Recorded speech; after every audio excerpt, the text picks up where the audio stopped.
The night of April 25, 2011, Nottingham, England was taking its course.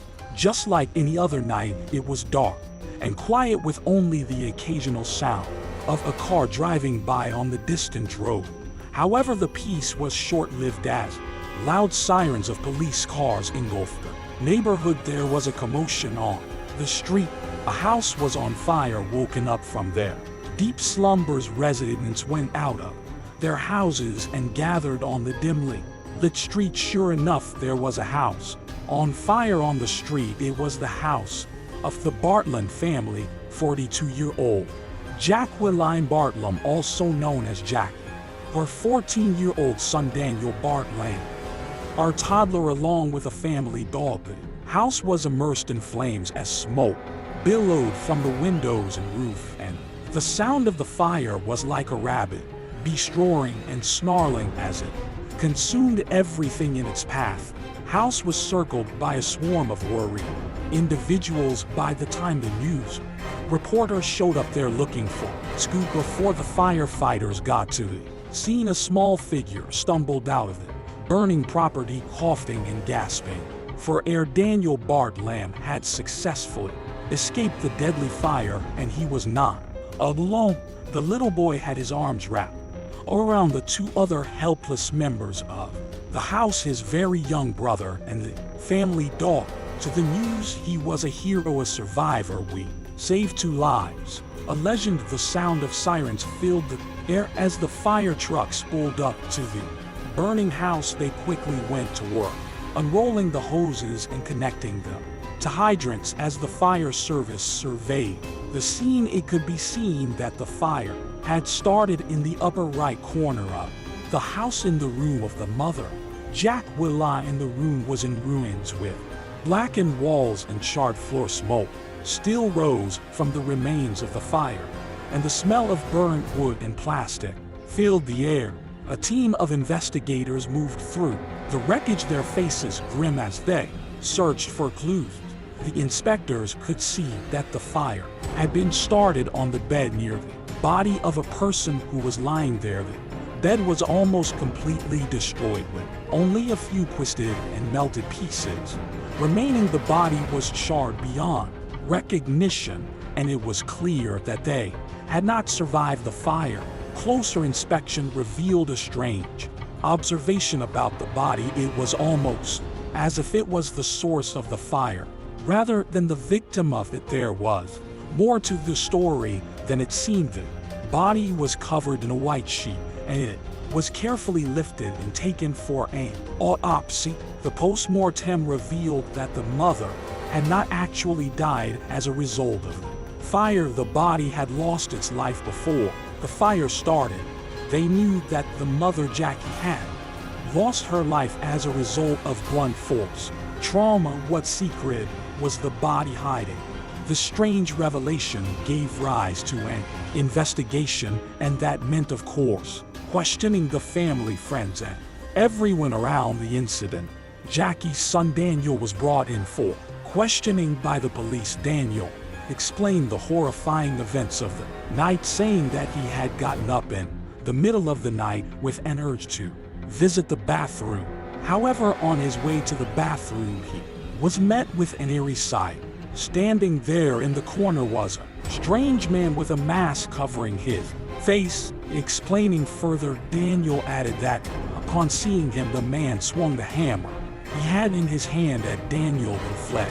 Following the strange incident, Daniel wanted to check on his family and made his way to his mother's room to see if she was okay. To his dismay, he found that his mother had been in a gruesome attack and was lying on the bed all bloody. He also saw sparks rising up from the bed.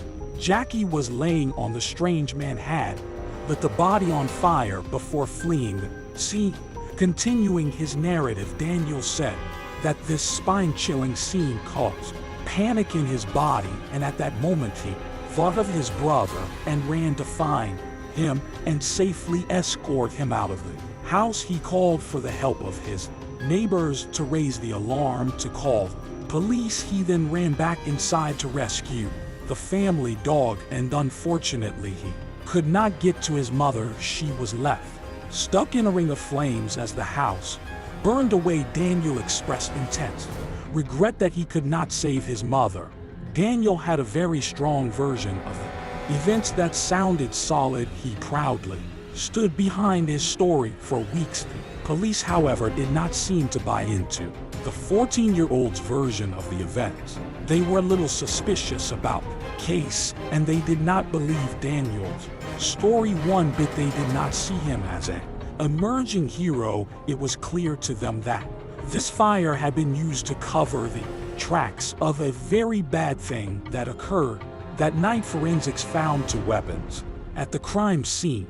Two hammers were discovered, a burn clawfoot hammer and a club hammer. Police investigators had formed their own theory that the 14-year-old had intentionally left the club hammer at the scene so it'd be assumed to be a murder weapon, but as it turns out, forensics actually discovered that the murder weapon was the clawfoot hammer. The mother had a boyfriend at the time named Simon. It was Easter weekend and Simon had a few busy days working away from home when the unspeakable incident took place. He wasn't around the house the following morning. Simon heard the devastating news that a fire had occurred in Nottingham. Later it was confirmed that it was on the same street where his partner lived. He said, "That's all I got, that's all I knew," and then it confirmed it had been a fire on this particular road where she lived. And I didn't know at that point, but I knew straight away it was her house side. Don't know why, but I knew it was her house straight away. I thought Daniel, Jackie Bartlam, was a ray of light, loving person who would never harm her soul. It was a wonder for everyone who would want to kill such a good-natured, warm-hearted woman. And why? Welcome back to another episode of Twisted Minds, where we tap it into the gruesome and strange minds of the world's most evil beings. Today, we are going to dive into the mystery of the murder of Jackie Bartlam. Was the heroic 14-year-old hiding a huge secret? Was he really telling the police the truth? Let's find out what actually happened on the night of fire. Jackie gave birth to her firstborn, Daniel, in 1996 with her then partner, Adrian. The pair tied the knot 3 years after Daniel came into the world. Jackie was regarded as a wonderful mother with a nice, gentle, and calming spirit. Jackie and Adrian had only one child, Daniel, because she wanted the best for her child. Jackie thought her son would benefit from attending private school. Jackie and Adrian lived a nice, comfortable life, and it seemed like the perfect setting for Daniel. As younger brother was born shortly while Daniel was enrolled in private school. Soon after, a dark cloud settled over the Bartlam family as Adrian and Jackie decided to split up. This divorce resulted in a great deal of financial hardship for the mother. This meant that she could no longer afford private schooling for Daniel, even though she tried for months to catch up with his school fees, so he was put into a state school instead. Jackie, along with her 2 boys, then moved to another part of Nottingham. Music. In 2008, while Jackie was enjoying night out alone, she came across a man named Simon. He noticed her kind and caring demeanor and got smitten by her outlook on life. The pair became infatuated with one another and quickly started dating. This man appeared to be good for Jackie, and he decided to help her as she was a single mother who was struggling financially. The couple decided to pool their money and buy a big house so that they could live happily together as a family and leave their financial troubles in the past. So the two, along with Daniel and his little brother, searched for the perfect home. Jackie and Simon found many houses they liked. However, Daniel did not seem to be on the same page. In fact, Daniel said that he hated each and every house that they visited and pointed out problems with every single one of them. Jackie, being a mother, always put her kids' happiness before her own and didn't want to move into a house that Daniel was not happy with, and so their dream of moving in together was delayed. Music. Eventually they decided on a house and moved in together, but again Daniel didn't cooperate with the decision. He became very isolated and spent most of his time alone. His family would have a nice dinner or movie night, but Daniel refused to join. Instead, he would shut himself away in his room and feed into his dark fantasies. The decision to transfer him to a state school did not sit well with Daniel. He felt that state education was beneath him and that he had lost his status. At this time around, Daniel was 8 years old and showed an obsession with gory fictional stories and horror films, and not just any scary movies, but the ones that genuinely kept you up at night.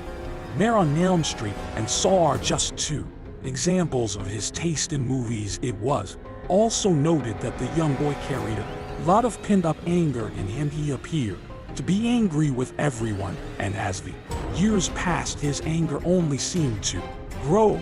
He harbored intense hatred toward his mother, presumably due to the divorce and change in school and the birth of another child. He blamed Jackie for turning his life upside down. Daniel went through second child syndrome and was very unhappy with the fact that he was not the center of attention for his mother anymore. Jackie still put Daniel as her first priority, however, with another partner, and the financial problems her focus had understandably shifted. All of these factors seemed to feed into his rage. His room was his private fortress. Everything he did in his room. Daniel was also mechanically inclined. He frequently brought damaged items into his room and attempted to fix them no matter what was wrong with him. He always seemed to be able to fix computers and laptops. Daniel also showed a passion for the arts, spending time sketching. One of the common themes of his drawings was children killing other children. Maybe Daniel was letting out pent-up anger on a piece of paper or expressing his dark intentions, but even more disturbing is the fact that he was only 12 when he made these sketches. He also wrote a drama script that involved children killing people. He went from watching violent media to creating him. Jackie and Simon did actually stumble upon his drawings from time to time, but they didn't give much thought to them, considering the fact that Daniel watched a lot of violent movies and played a lot of video games that involved fighting. Daniel would often act up and behave selfishly. He stopped helping around the house and didn't do any of his chores. Simon was very concerned about Daniel's behavior. He didn't support the idea of a young mind being filled with such strange adult content. However, as he was not Daniel's biological father, he couldn't do anything to discipline him, and whenever Jackie tried to tell Daniel right from wrong, he would get violent and irrational. Many times Simon had to intervene and save Jackie from the boy. Simon recounted an incident that happened during a heated exchange between Jackie and Daniel. Simon had to stop Daniel from getting in Jackie's face. During the argument, Daniel went upstairs and he began kicking the banisters, swearing and yelling. In revenge, he made a lot of noise, slammed the door, and declared that he was angry with his mother. Chocolate sat down on the set. Date he saw stood over his face were clenched and new, shouting right in the face, swearing and sort of shouting at you. This encounter, Simon remembered Jackie being a little shaken and honestly thought she was afraid of Daniel. These were not the only red flags about the kid. Simon also recalled the time Jackie was moving out of her house. Simon wanted to help her and he went into Daniel's bedroom, and like most weird cases, he found something gross lurking in the room: human bodily fluids. Simon discovered containers full of urine hidden in the room. Not only that, but he found some filthy towels tucked under the bed too. When I say Daniel did everything in his room, I really mean everything. Simon was horrified by what he found, but that was not the worst discovery made by Simon. When looking around the room, Simon caught a glimpse of Daniel's laptop bag, and what he found in the bag was something that no parent wanted to discover: Jackie's underwear. You might think one pair of underwear is an accident, but it was full of his mother's underwear. So Simon picked up the bag and took it to Jackie, saying that he had found something disturbing in Daniel's room. However, Jackie didn't see it as a red flag. She seemed completely unbothered, saying that she had been looking for those for a while. Simon was shocked by her attitude, but he understood that Jackie wanted to avoid confronting Daniel, causing a lot of drama. Again, all she wanted was to have a peaceful life. Daniel's disturbing behavior was not confined to his home. In May 2010, Daniel was referred to the school counselor.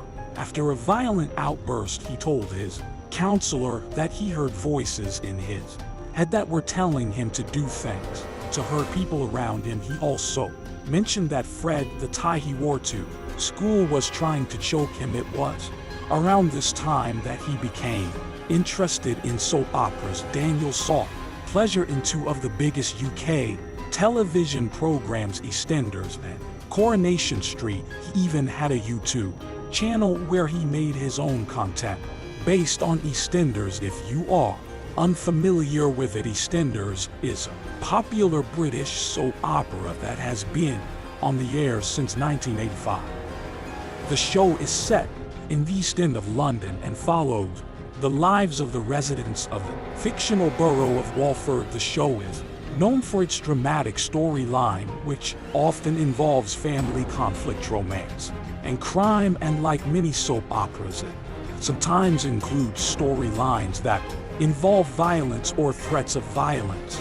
And Daniel based his content on two of the hardest, most violent characters, Phil and Dan. However, that wasn't the only program he was fixated on. A further research of the child's search history by the police revealed that he had searched for a specific murder scene from Coronation Street. Coronation Street is a long-running British soap opera that has been on TV since the 1960s. It sometimes includes storylines that deal with mature themes such as crime, infidelity, and family conflict. It has had some disturbing plots with numerous killings and other atrocities. Daniel was particularly obsessed with the character John Stade, who is repeatedly involved in major violent storylines. One of his famous storylines involved him attacking another character with a hammer and leaving the wrecked body in a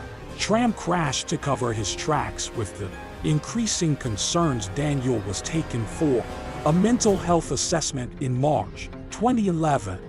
The professionals at the Thornwood Child and Adolescent Mental Health Services concluded that Daniel had no mental health conditions and posed no threat to others. Daniel's anger with his mother continued to grow, and their relationship hung by a thread. On April 25, 2011, Jackie texted Simon and told him that Daniel would be spending the Easter weekend with his grandparents. Daniel spent the day before catching up on one of his favorite films. Saw the day pass, and Daniel headed down to the shed to grab the petrol and claw hammer that he had stashed there. He headed upstairs to his mother's room and calmly watched her as she slept comfortably in her bed. He then set his plan in motion and began the brutal attack, smashing his mother 7 times, with the hammer breaking the bones in her face and skull. After the assault, he continued to sprinkle newspaper bits around her wrecked body and room. He doused her in petrol and lit the fire before placing a decoy weapon to throw off the investigators. Daniel then ran to wake up his brother and get him out of the burning building. The Bartlams' family neighborhood was enjoying a quiet night's sleep when suddenly word of the house fire got out. The entire block of neighbors gathered on the street and dialed 911, and there was already a crowd surrounding the home when news reporters arrived before the firefighters arrived. Daniel emerged unharmed from the fire, with his younger brother in his arms. The family dog, and to the news Daniel, was a hero, a brave little kid that saved his sibling from a devastating fire. Daniel started to tell people that masked intruder had broken into their house, attacked his mother, and escaped through her window. The fire investigators took on the task of determining the cause of the disaster. Deeper investigation revealed, however, that the fire truly started with Jackie's body, not the better police. Investigation began, and the police started questioning Daniel's version of the night. Simon heard the news that there had been a fire in the street where Jackie lived, and his mind jumped to only one conclusion: it was Jackie's house. Daniel was behind it, although Simon had no concrete evidence to prove his theory. He had a really strong feeling that whatever had happened, the little boy had done it. He knew that something was going to go wrong, and he just counted the days till it happened. And he was right behind this devastating fire. Was the mind of a 14-year-old boy. Jackie had been murdered by not a stranger but her own blood. Her sweet little boy. Music.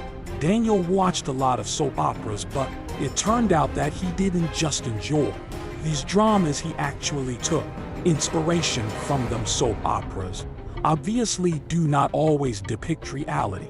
They reveal dramatic incidences, situations, and people always seem to get away from their crimes, unlike the real world. Maybe Daniel thought that if he could just make up a fake story and decoy murder weapon, he would get away with the crime and emerge as an inspiration. He could not have been more wrong. Forensics searched the house for evidence, and when they went to Daniel's room, they found the missing piece of this strange puzzle. Apparently, out of the few things that survived the fire, one was Daniel's computer. It turns out that Daniel did not only watch gory shows and movies, he was somewhat of a writer himself. He had written a soap opera style script on his computer that had him as the main character, and in that piece of writing, he had written the future. Daniel had deleted this script, however, thanks to technology, the team of forensics was able to recover the deleted evidence. In this story, Daniel is a criminal mastermind who gets away with a string of disturbing murders. His storyline even includes cases of rape and gruesome attacks. He writes that Daniel's character kills his mother with a hammer and makes it look like a break and had occurred. He then sets her on fire along with the family home, locks the door, and goes to save his brother. He brings the rest of his family to safety and asks the neighbors to contact the police. Jackie dies and no one is caught for her murder. Daniel gets to move on and live his life. This was not just a creative spur, this was his plan. It seemed like Daniel had set up a perfect crime in his mind. Crime he would never be suspected of. At least he could have given the character another name. When the forensics team dives deeper into the computer, they found an entry in Daniel's search history, a search that would be considered a dummy mistake by anyone that wants to get away with murder. The search was how to get away with murder, literally killing 101. Do not search that. So the police now had a mounting amount of damning evidence against Daniel. Unfortunately, his soap opera fantasy didn't translate into real life. He couldn't escape his deeds like his character did. He had no choice but to admit to the murder of his mother. Daniel confessed to the police and told them about the actual events that occurred on the night of the horrifying incident. He said that day a fierce argument had broken out between the two of them. Since Jackie wanted to avoid confrontation and preferred to keep things bottled up, she chose to go to bed instead of resolving the argument. When the clock struck 1 a.m., Daniel went into his mother's room, shouting about a pair of trainers that he couldn't find. This insignificant argument escalated as the room filled With loud screams in the heat of the argument, Daniel picked up a hammer and struck his mother. He kept on hitting Jackie with the weapon even after she fell unconscious after setting fire to the house. He ran to find his brother to get him out of the house safe and sound. It found the family dog and quickly grabbed him and fled the scene of the crime. He had every intention of coming out as the angel in this whole incident. A hero, a savior, the boy of the year. Daniel had carefully gone over the situation in his mind over and over again. He had always wanted to get revenge on his mother for ruining his perfect little life. He always wanted to inflict pain on her, so he finally decided he would do what he had been planning for a long time, take the life out of her so that she would no longer shout at Daniel or call him out for his misbehavior. Trial of the mysterious murder of Jacqueline Bartlam began on the 23rd of January, 2012. Even though Daniel was sane and knew what he was doing, he pled not guilty. He blamed it on his mother that he was provoked to attack her as his mother verbally and physically abused him. However, other witnesses stated that Jackie was a kind-hearted woman who would never act like that with her children. This murder has devastated everyone involved. There is only one person who knows why it happened, and Daniel has lied consistently throughout, making attempts to besmirch Jackie's character. Everyone who knew her knew she lived for her children and was a warm, loving mother. Daniel showed no remorse or sadness for the incident whatsoever. It seemed like Daniel had lost himself in a world of fantasy where the lines between fiction and reality got blurred. During the trial, he even locked eyes with Simon and with his finger drew a line across his neck, the motion used to threaten to kill someone. It was now up to prosecutors to decide if this murder was ill-plotted revenge or a mere accident. The jury did not fall for his innocent-looking face. They found Daniel guilty of murder. The 2nd of April 2012 brought the fall of the child, which is the worst nightmare for any parent. Nottingham Crown Court found Daniel guilty of first-degree murder of his mother, Jacqueline Bartlam. He was given a minimum life imprisonment of 16 years. He knew it was over. Daniel is eligible for release in 2028. This can be delayed. The jury doesn't deem him fit for release. Simon hopes that he is never released as he is a threat to society. This case has caught a lot of media attention due to the age of the murderer, along with the amount of planning that was involved in this unspeakable incident. However, to this day, no one has been able to discover the real reason why Daniel did what he did. Thanks for tuning in. That was the case of Daniel Bartlam. Subscribe and hit the bell notification so you'll know when a new true crime story is uploaded. Click on one of the 2 videos on your screen for another one of our videos.